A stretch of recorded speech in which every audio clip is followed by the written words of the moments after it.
Howdy folks, how are you today? Basically today all we're going to be doing is talking about me becoming an owner operator in this, what it took for me to get this, where I got it, things like that. 100th episode here today. I joined in March 20th, 21, so I've been doing this. In the first video I uploaded, just checked, it says 3 months. So I've been doing this for 3 months. The reason why I started the channel was because I got into an accident with the green truck, and a lot of people were asking me, what's going on with it, this and that. So I figured I might as well start a YouTube channel, because when I was in an accident with that truck, I was down for about a month. And before I got this thing back out and started running it.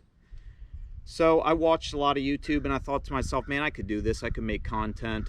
I watched a lot of different things, and I thought, yeah, I could probably do this. So figured I'd give myself a try at it and see how it went. So basically, was working for companies, doing local stuff here and there, just around Ohio and whatnot. Went up into Michigan, Indiana sometimes, pulling loads out of the Menards distribution center. I worked for Ruan for a while, and then I went for another company, and was working for them, and seemed like every time I'd get a decent truck and fix it up a little bit, they'd take it away and give it to somebody else. So I just, got tired of slip seating with people and dealing with other people in a truck. So I figured, why not buy my own to where I can make it how I want to and do what I want to do with it. So started looking around on the FaceSpace marketplace, the Truck Paper, other places like that, the magazines and stuff that came out. And I found this thing for sale. It was for sale down in Fincastle, Virginia. And it came from the Roanoke, Virginia Kenworth dealership in 1983. Let's get your eyes on something real quick, because that badge is still on this truck right here. If you can get in there on that. Yep.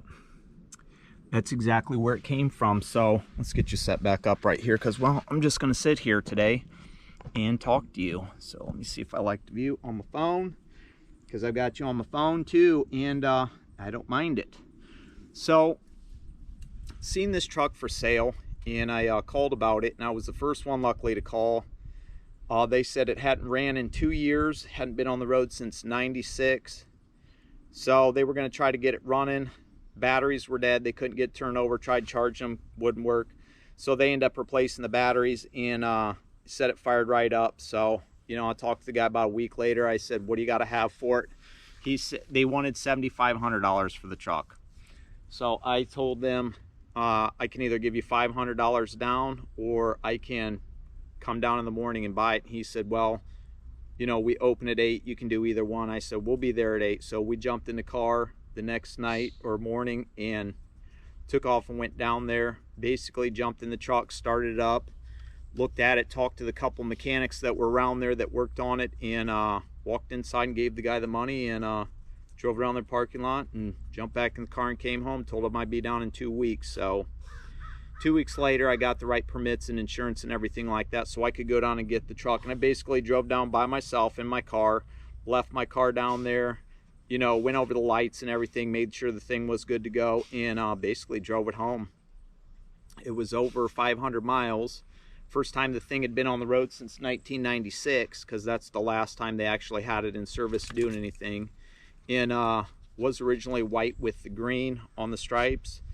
They painted it this color because they hauled around the owner of the company's race car, so that's what they did with it. Had a bear shield on it. The top was blue. Painted that white, took that off because I didn't want it on there. And then I just basically went through and did everything I needed to do, or got it done, to where I could get back on the road and get back in service, and it could pass the DOT. So that's what went on with that, and it took me about a year's time to do that. Added the stacks, a few other things like that. You can see an interview with J.C. Smith that I did when we were over to Ashland at the truck show, which explains all that stuff pretty much. But yeah, once I was working for a couple different other companies once I got the truck, because I couldn't get it DOT'd right away. And when I bought the truck, they're like, yeah, it's good to go, you should be able, it's road ready. And it wasn't. It needed tires and everything. So I had to work, save up money, because I spent some money to get it. I paid cash for it, wanted the title, didn't want to have no loans or liens or anything like that, to where I had to make a payment and then try to you know, save money to fix the truck up too, because that's hard on somebody. So if you ever want to be an owner operator, that's what I suggest to do. Go out and just buy a truck and let it sit in your driveway and work on it as you can. Save your money and just put money into it. That way it's not killing you and you're not going broke doing it. That way, you know, take your time on it. Doesn't matter. Eventually you'll get there as long as you try. That's all that matters. And that's the way I did it, and that's what I would suggest to somebody versus going out and getting a loan on something. Because if you get a loan on something that's newer, you never know what's going to happen. And, you know, if that truck breaks down, you could have some issues to where, you know, you got to come out of your pocket some big money. And if you're not making money to dump back into that truck for the payment, you could get yourself in trouble, and that's what a lot of guys do. So that's what I would suggest to do. Just go out and pay for a truck with cash and then work on it as you can to get it ready. Sorry folks, it's Miller time. It's the 100th episode, so we're going to celebrate, do what we want to here. So yeah, that's what I did. You know, I took a year and got it ready, and I was working for JB Hunt, pulling out of a Home Depot distribution center, and I'd go all over in Ohio, Indiana, and Michigan, and just do, you know, home daily drop and hook stuff. No big deal. But the reason why I took that job is because they were going to give me a $5,000 sign-on bonus after 4 months. So once those 4 months hit, I put up with them, and, you know, the dispatchers treat me like I was crap, like I was some kind of new driver, which I had my CDL for a long time, and kind of let them have it a couple times on the phone when they try to talk stupid to me. But I just had to let them know, look, I know what I'm doing. It's okay. You know, I'm not green at this. So worked for them, got my money, and basically took the truck to the shop and got every single little final detail I needed done on it with that money. And I took 2 days off, which I had built up for vacation. And, you know, every part that I had bought and saved that was sitting in the garage, I threw on in those 2 days, and I got this truck ready like this. Went back the next day. They said, oh, how were your days off, blah, blah, blah. You know, because I told them I was going to be working on that truck and stuff. I said, well, it's done. Here's my 2 weeks notice. And they were kind of shocked when I said that, but it's what it is. So, you know, it's one of those things where you just do what you got to do. Even if you're not happy at a job, if you can get a decent sign-on bonus like that, I'd highly suggest doing it, especially if you want to put it towards something like that, to be your own person and to be in control of your own destiny and your own boss, because basically that's what I am. You know, I wasn't leased onto a company or anything like that when I first did that, but you know, I started looking around, and I seen that ICG was hiring, because I would drive past that rail yard every day on the way to the Home Depot distribution center to get in a JB Hunt truck, and I seen the signs up, so I snapped a picture one time. So I called about them once I had the truck ready to go, and, you know, they basically told me that they could take the old truck as long as it was DOT'd. So I gave them all my information, filled out the application and stuff, and they called me back. They said I was approved. So I was like, cool. You know, went in, talked to them, met them, went through the whole, you know, process of whatever, orientation, signing, filling papers, insurance, things like that. You know, I got to carry my own insurance, but I got $6 bobtail insurance through the company, and then I have my own insurance policies on both the trucks that I run through another company that I have to have just in case something happens. So, you know, that's always nice to have. But for, you know, what I do, I just pull the containers around. You all know that. And if you're interested in doing something like that, and you've got an older truck or interested in getting into this, I would suggest looking around your area and see what's available, you know, because there's different things you can do, you know, companies you can lease onto, pick your loads. You want to be able to pick your loads. You want to be able to start when you want to, be your own boss, and go through all that stuff. You don't want to have to worry about, you know, someone kind of controlling you and telling you what to do and when you can start, things like that. So that's what I would suggest doing, you know.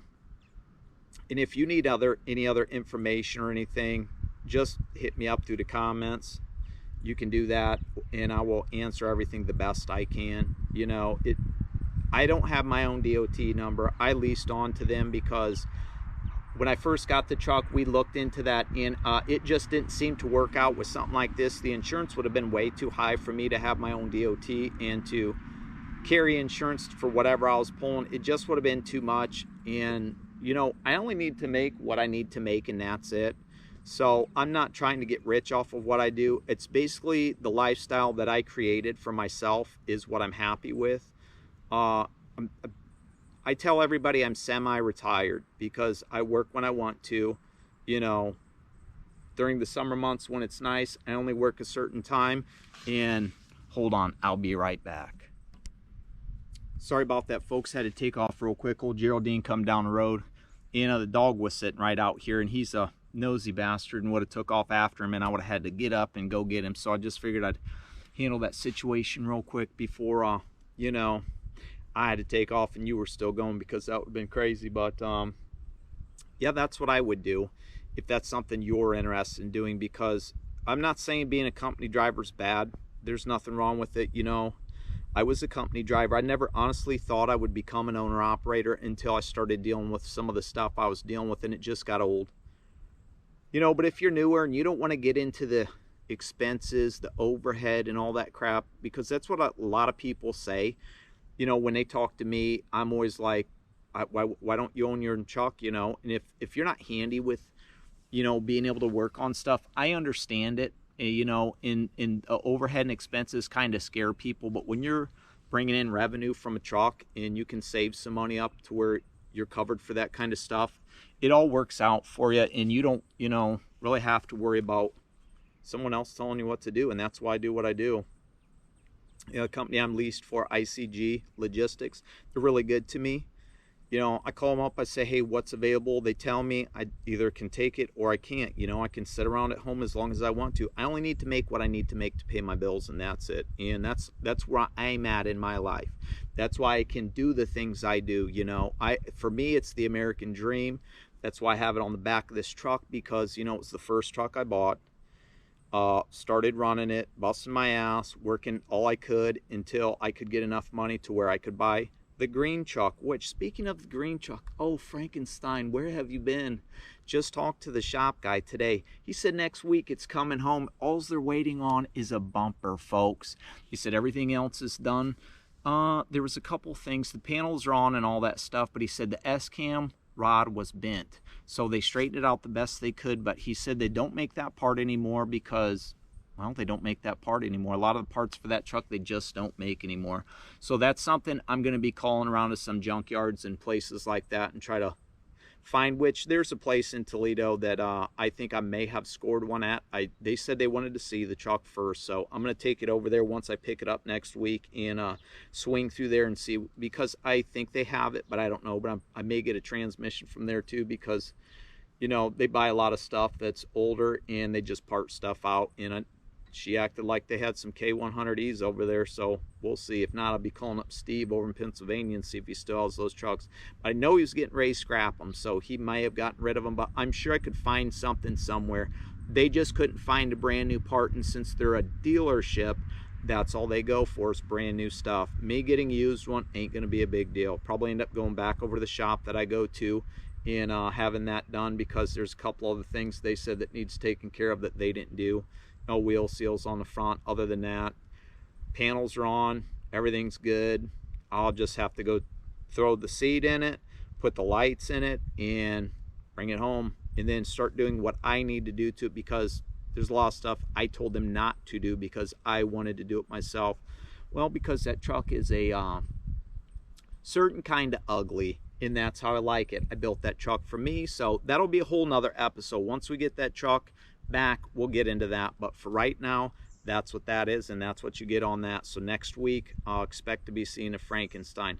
But back to this, yeah, I don't have any complaints about my job, my lifestyle, what I do, or anything like that. So if that's something that you're interested in, you need to do the research for around your area, what's local, where you can be home every day, what kind of stuff you can pull, what kind of insurances you need. That's, you just have to mark a list, get a list, write a list of stuff down, set yourself some goals, go out and buy the truck you want, regardless of how much it is or what needs done to it.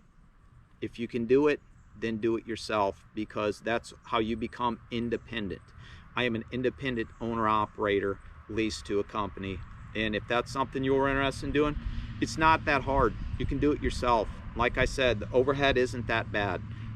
Fuel and stuff like that, there's a fuel surcharge for it. Right now I'm 2,000 over the fuel surcharge. So that's not going to kill me. That's okay, because at the end of the year, that's an expense when it comes to taxes, and that stuff is all, you know, all those expenses and stuff are write-off. So that's what you need to keep in mind, that at the end of the year, regardless of how much you make, however much you spent on that truck, it helps you out. So, you know, you can do whatever you want to with your truck, and you know, you just make what you need to survive. And a lot of people think you need to get rich, or you're going to get rich doing this. Not the case. Whenever I was a company driver, I never felt like I was being, you know, getting rich. You know, I made more than what I did at a factory or something like that, but these days, you know, there's jobs are plentiful. They're all over the place, especially right now in these days, so that's not a big deal.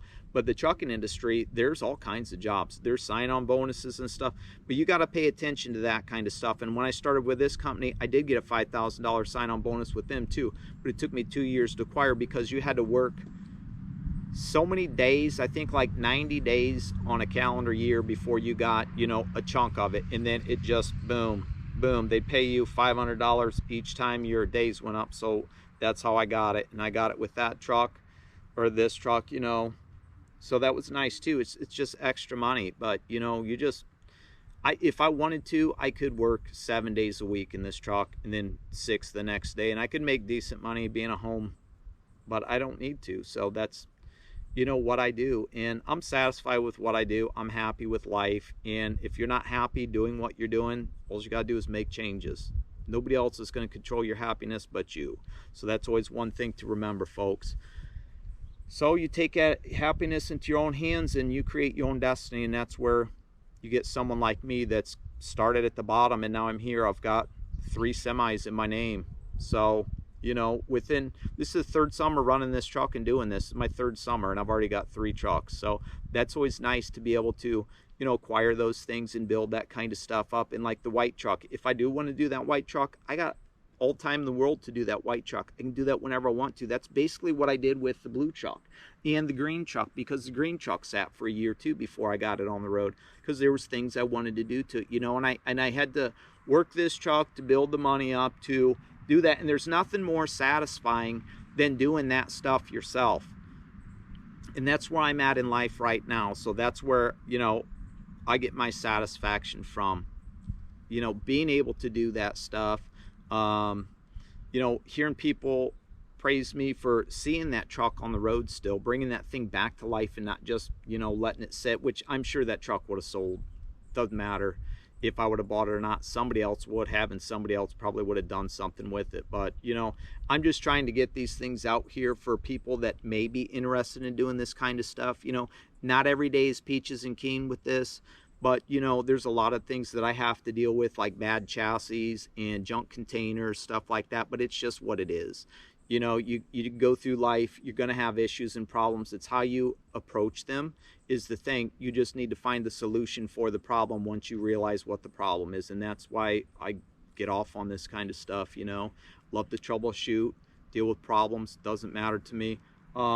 Taking something apart that I've never taken apart before and working on something, it just does something to me, you know, putting it back together, being hands-on and stuff. I enjoy that kind of stuff. So if that's something that you enjoy too, I highly suggest doing this. And if you're a younger person watching this, and this is something that you want to get into and you're still in high school, I highly suggest trying to find a vocational school to where you can get in some kind of mechanics program, whether it be automotive, body shop, diesel mechanics. Learn a trade while you're young, because I went to school for carpentry, and if I would have ever known that this is what I was going to be doing when I grew up, you know, or got older, and my lifestyle would have turned to this, I probably would have went into ag diesel or diesel mechanics. That way I would have been able to be, you know, hands-on with those machines. I'd have known a lot more, and there's things that I wouldn't have to pay people for. But I don't mind paying people to do things that know what they're doing, because if I sincerely don't know what I'm doing, I'm going to have somebody else do it, because I want it to be professionally done. And I don't want to have any issues, especially out on the road, because that's the last thing I want to do, is harm some innocent bystander that doesn't know any better because of my negligence on, you know, thinking I could do something when I couldn't. So, you know, that's one of those things where it doesn't hurt to ask for help if you don't know what you're doing. always keep that into consideration. So I'm going to wrap this up with this right now, but I do have something I want to talk about. Got a special event coming up on the 18th of July. We're going to be taking this truck right here over to the Williams County Fairground for a special benefit show for Taya is a 2-year-old girl. She's diagnosed with a very rare form of cancer called cell sarcoma. There are only 6 cases of this in the world to date, and you know, she's making a 7% aggressive chemotherapy that's begun, and with the radiation and all that stuff, financially the family, you know, it's putting them in a bind. So this is going to be a benefit show for her. And Big Junior reached out a few weeks ago and said, hey, this is my buddy, you know, longtime friend, this is their daughter, is there any way you can come to the show? I know you work on Sundays, but if you can, we'd appreciate it. If you can't, I understand. And I said, absolutely, I'll make sure I'll be there for this. So we're going to take the blue truck over, and we're going to do what we can to, I'm going to try to get as many people as I can over there. I've already put, you know, the flyer out. I just have a small one, you know, so it's nothing. I can't really show it to you right now, but it's at the Williams County Fairgrounds over Montpelier, Ohio. So if you're anywhere in the area and can make it to that, that'd be fantastic.